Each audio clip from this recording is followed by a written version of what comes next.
You know, there's a moment that happens every single time I walk up to that serpentine rope line at an American airport. It's that specific second when you're unloading your pockets, fumbling with your belt, and you glance over at the TSA officer who's staring at the X-ray screen with that 1,000-yard stare. And in that moment, you wonder, is this actually making us safer, or are we all just part of some elaborate, expensive ritual? I've been thinking about that a lot lately, especially after the last few trips I've taken through some of the busiest hubs in the country. I watched a family in front of me get completely torn apart, literally and figuratively, because the mom had a bottle of water in her bag that she forgot about. It was a $30 bottle of insulated stainless steel, and they made her dump the water and then throw the bottle away because she couldn't get it through the line fast enough. And I stood there thinking, we are terrified of the wrong things.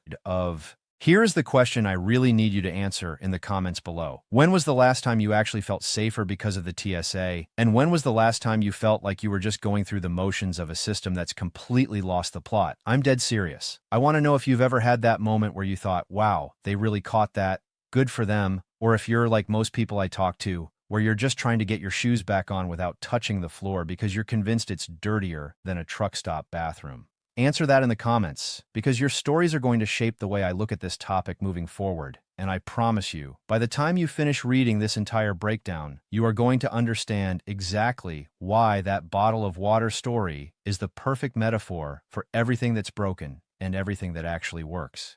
Let's start with the absolute basics, because you would be stunned at how many people, seasoned travelers, business executives, people who fly twice a week, still get this wrong. The divide between what the Transportation Security Administration allows and what it forbids is not a simple list of yes and no. It is a philosophy.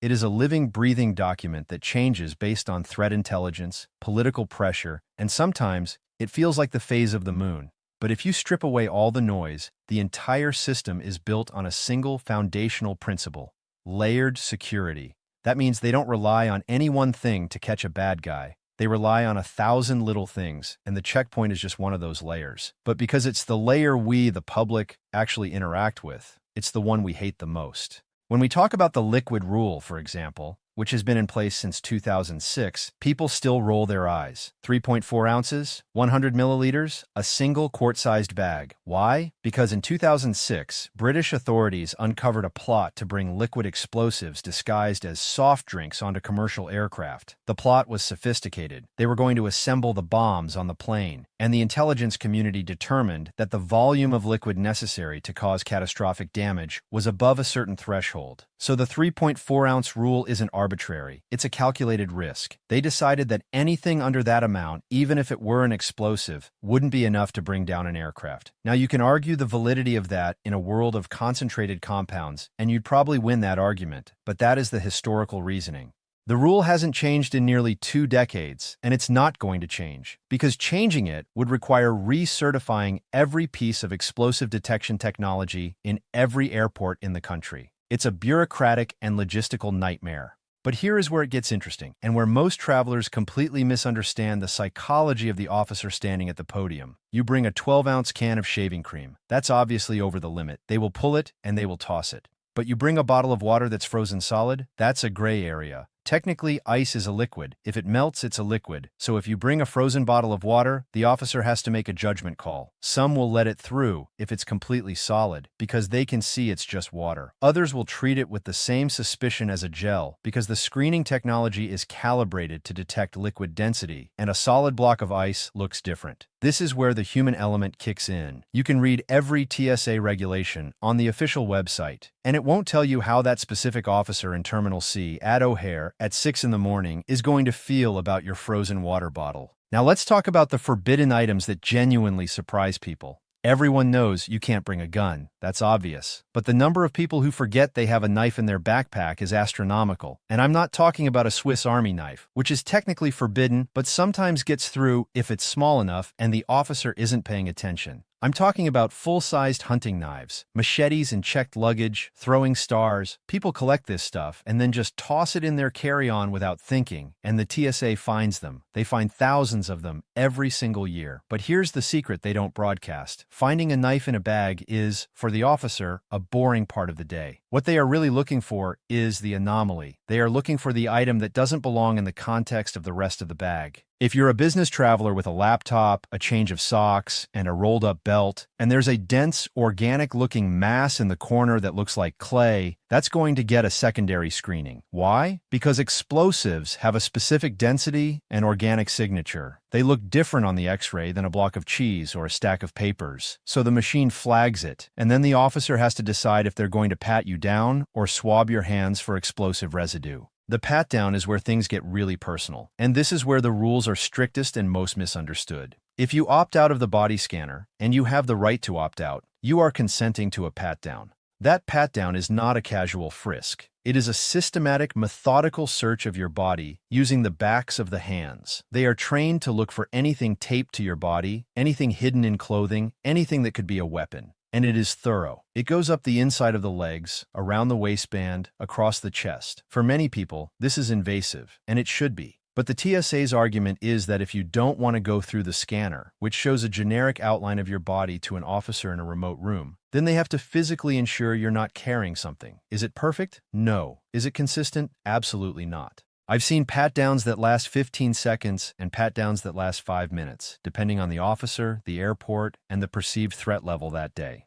Let's dive into the technology, because this is where the phrase TSA upgrades starts to feel like a double-edged sword. For years, we complained that the old metal detectors were useless. They couldn't see non-metallic threats, so they rolled out the advanced imaging technology, the AIT, the body scanners. The first generation was controversial because it produced what privacy advocates called naked images. Those were replaced with the current generation, which uses millimeter wave technology and shows only a generic cookie-cutter figure with boxes drawn where anomalies are detected. In theory, it's a massive upgrade. In practice, it has created a new class of frustration. The machines are sensitive. A wrinkle in your pants, a piece of lint, a sweat stain, any of these can trigger an alarm. And when the machine alarms, you get a pat-down anyway. So you've just gone through a $2 million machine to end up exactly where you would have been if you'd walked through a metal detector from 1985. And then there's the computed tomography, the CT scanners that are slowly rolling out for carry-on bags. These are the same technology used for medical imaging. They create a 3D image of your bag and can rotate it, slice it, analyze it from every angle. The goal is to eventually allow us to leave our laptops and liquids in our bags. That's the dream, right? No more taking out the iPad. No more quart-size baggie, but the rollout is slow, expensive, and inconsistent. You might fly out of an airport that has them, connect through an airport that doesn't, and have to repack your bag in the middle of the terminal while people are pushing past you. The inconsistency is what drives people crazy. It makes the rules feel arbitrary, even when they aren't. This brings us to the forbidden items that aren't weapons but are treated like them. Tools. If you're a contractor or a handyman, flying with tools is a minefield. A wrench under 7 inches is usually fine. A wrench over 7 inches? Maybe not. It depends on the officer's interpretation of whether that wrench could be used as a bludgeoning instrument. A screwdriver that's pointed? Probably fine. A screwdriver that's a ratcheting multi-bit driver with a heavy metal handle? That could be a problem. And don't even think about carrying on a hammer. That's an automatic toss. The rule of thumb is, if it can be used to cause significant bodily harm and it's not essential for your flight, check it. But the vagueness of the rule, the phrase prohibited items, includes anything determined to be a threat, which is a catch-all that gives the officer immense discretion. And that discretion is the source of endless YouTube videos where people argue with officers about whether their antique straight razor is a safety razor or a weapon. Hint: if it doesn't have a replaceable blade that loads from the top, it's probably going to get confiscated. Food is another battleground. You can bring a sandwich, you can bring a cake, you can bring a whole pie if you want, but you cannot bring gravy. Gravy is a liquid. Mashed potatoes are fine, but if they're soupy, that's a liquid. Peanut butter is considered a gel or a spreadable, and it falls under the 3.4-ounce rule. So if you want to bring your organic almond butter for your flight, it has to be in a travel-sized container. This catches people off guard all the time. They think it's food, it's fine. But the TSA doesn't care if it's food. They care about its physical state. If it can be poured, sprayed, or smeared, it's regulated. And then there are the items that are allowed that will absolutely get you stopped because they look suspicious on the X-ray. Protein powder. If you have a big tub of protein powder in your bag, it looks like a dense, organic mass. It is the exact same density profile as certain homemade explosives. You will get pulled. Your bag will get opened. They will swab the powder, and they will test it for explosive residue. If you're a competitive bodybuilder or just someone who likes shakes, put that tub in your checked luggage, or be prepared to spend an extra 15 minutes explaining why you need 30 servings of chocolate whey for a weekend trip. Medical exemptions are a whole separate universe. You are allowed to bring medically necessary liquids, gels, and aerosols in quantities larger than 3.4 ounces. But, and this is a massive but, you have to declare them at the checkpoint. You have to take them out of your bag and tell the officer, "I have liquid medication." They will then screen it separately. It might go through the X-ray, or they might swab the outside of the container. They will not test the liquid itself unless something raises suspicion. The problem is, people try to sneak other things in under the guise of medical necessity. You cannot put your regular contact lens solution in the same bag as your prescription medication and claim it's all medical. The contact lens solution is a liquid, and if it's over 3.4 ounces, it's going in the trash unless you have a prescription for it, which you don't. The psychology of the checkpoint is fascinating. Officers are looking for behavioral indicators as much as they are looking at the X-ray. If you're sweating, if you're avoiding eye contact, if you're overly chatty or overly quiet, if you're fumbling with your phone and looking around nervously, you are going to draw attention. It doesn't mean you're a terrorist. It means you're anxious, and anxiety is a flag. The officers are trained to look for anomalies in behavior, and then they use that to decide how much scrutiny to apply to your screening. This is why the frequent flyer who just zips through, puts their bag on the belt, takes off their shoes without being asked, and keeps moving is almost never pulled for secondary. They look like they belong. They look like they know the drill. The person who's confused, who's arguing, who's holding up the line, they're going to get extra attention because they're disrupting the flow, and disruption is a form of anomaly. Now let's talk about the checked baggage system, because it's a completely different beast. The rules for checked bags are more permissive, but they have their own landmines. You can pack a firearm in your checked bag, but it has to be unloaded, locked in a hard-sided container, and declared at the ticket counter. You can pack lithium batteries in your checked bag, but only if they're installed in a device.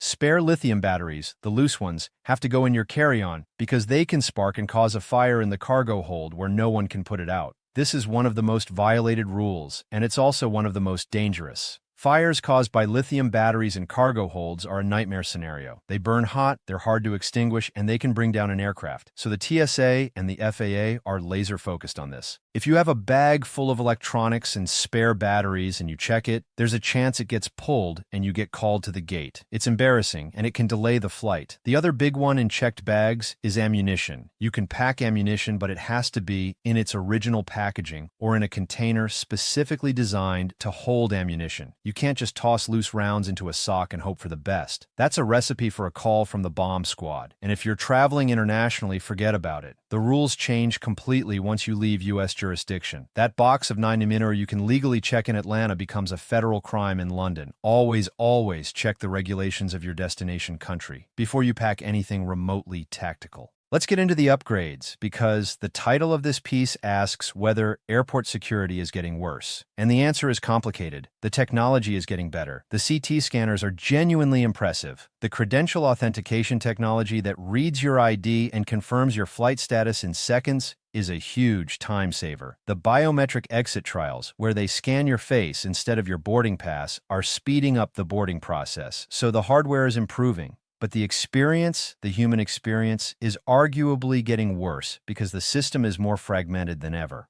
If you have TSA pre-check, you have a completely different experience than the general population. You leave your shoes on, your laptop in the bag, your liquids in the bag. You go through a metal detector instead of a body scanner usually. It's faster, it's less invasive, and it's designed for low-risk, vetted travelers. But pre-check lines are getting longer because more people are signing up. The program has been so successful that it's becoming a victim of its own popularity. And the TSA is responding by opening pre-check lanes with different levels of screening. Sometimes you get the full pre-check experience. Sometimes you get a lane where they still make you take out your laptop because the machine is old. The inconsistency is back. And then there's the new frontier, facial recognition. The TSA is testing and expanding the use of facial recognition at checkpoints. You walk up, look at a camera, it compares your face to your passport photo, and if it matches, you move on. Privacy advocates are losing their minds, and for good reason. The technology isn't perfect. It has known biases with certain demographics, and the idea of a federal agency storing biometric data on millions of travelers is unsettling. But from a security perspective, it solves a real problem: document fraud. If someone is using a fake ID, the facial recognition mismatch is immediate. The officer knows right away that something is wrong. So, is this an upgrade or an invasion? It depends on who you ask. The truth about the upgrades is that they are reactive. Every single change in TSA procedure, every new machine, every new rule is a response to a past event or a future threat that intelligence agencies have identified. The liquid ban was a response to a specific plot. The shoe removal requirement was a response to Richard Reed, the shoe bomber. The laptop rule was a response to a later plot to hide explosives in computer batteries. The TSA is always playing catch-up. They are trying to secure a system that is inherently vulnerable against an enemy that is constantly evolving. And because they are a government agency, they move slowly, they spend a lot of money, and they sometimes get it wrong. One of the most common mistakes travelers make is assuming that the TSA is looking for weapons. They are, but that's the easy part. What they are really looking for are components. They are looking for the parts of a bomb. That's why you can't have a lighter in your checked bag, but you can have one in your carry-on. Because a lighter in the cargo hold, under pressure, can leak fuel and create a fire risk. In the cabin, if it leaks, someone will smell it and deal with it. That's also why you can't have gel candles over 3.4 ounces. Gel fuel is just a slower-burning liquid explosive precursor. The distinctions are subtle, but they are all rooted in physics and chemistry. Another huge mistake is not understanding the difference between domestic and international flights departing from the U.S. If you're flying from New York to Los Angeles, the rules are one thing.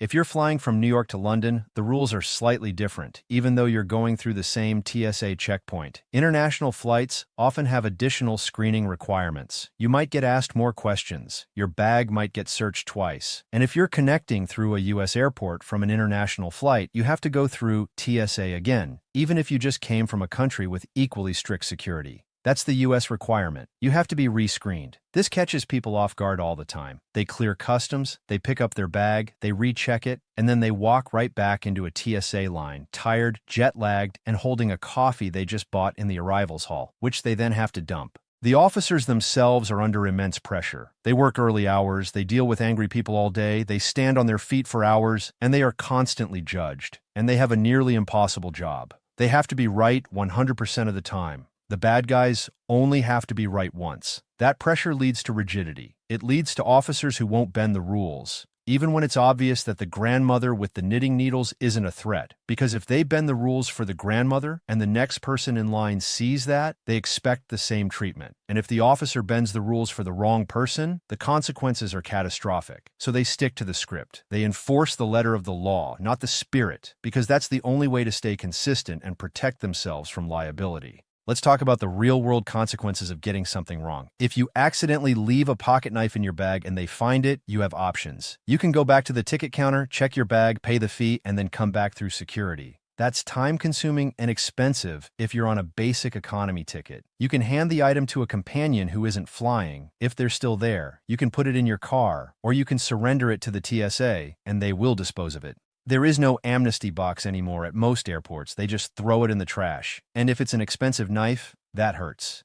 But if you have something truly prohibited, like a realistic replica firearm or a can of pepper spray over 4 ounces, you might get more than just a confiscation. You might get a visit from law enforcement. You might get questioned. You might miss your flight. In extreme cases, if they think you're testing the system or you have malicious intent, you could be arrested. It's rare, but it happens. The TSA does not mess around with explosive replicas. If you have a novelty grenade on your keychain and it looks real, they will evacuate the checkpoint. They will call the bomb squad. You will be in a world of trouble. That $5 souvenir from a war museum just cost you a $10,000 fine and a permanent record. Don't do it. Leave the tactical gear at home. Now, I want to circle back to that bottle of water story from the beginning. The reason that family had to throw away their expensive bottle wasn't because the TSA is evil. It was because the bottle itself, once emptied, is a container that held a liquid. And if they had let her keep the empty bottle, she could have refilled it at a water fountain past security, which is allowed. But the process of emptying it, handing it back, and letting her go through created a delay. and the officer, facing a long line of impatient people, made a judgment call. It was easier to enforce the rule strictly and move on. That's the reality of the checkpoint. It's not about you, it's about the system. And the system is designed to process millions of people every day with the least amount of friction possible while maintaining an acceptable level of risk. The future of airport security is probably going to be more of the same, but faster and more automated. We're going to see more biometrics. We're going to see more predictive analytics, where algorithms assign risk scores to passengers based on their booking data, their travel history, and their behavior. That's already happening with programs like Secure Flight. The TSA already knows who you are before you get to the airport. They know if you're on a watch list. They know if you've paid cash for your ticket. They know if you're flying one way to a destination that's considered high risk. All of that data feeds into the screening process. If you're low risk, you get pre-check. If you're high risk, you get the full pat-down and the swabbing. It's a risk-based system, and it's only going to get more sophisticated. But sophistication doesn't always mean improvement. It can mean more false positives. It can mean more people getting pulled aside because an algorithm decided they look suspicious based on a data point that has nothing to do with security. And that's the trade-off. We want to be safe, but we also want to be treated like individuals. The TSA is struggling to find that balance, and honestly, they're not doing a great job of communicating it to the public. So, when you're standing in that line next time, and you're watching the chaos unfold, remember that the person in the uniform has a script. They have a set of rules that they have to follow, and those rules are the same for you as they are for the person who might actually want to do harm. That's the uncomfortable truth. The rules are broad and blunt because the threat is specific and sharp. And until we figure out a way to read minds or predict the future, we're stuck with the 3.4-ounce rule, the shoe removal, and the occasional pat-down.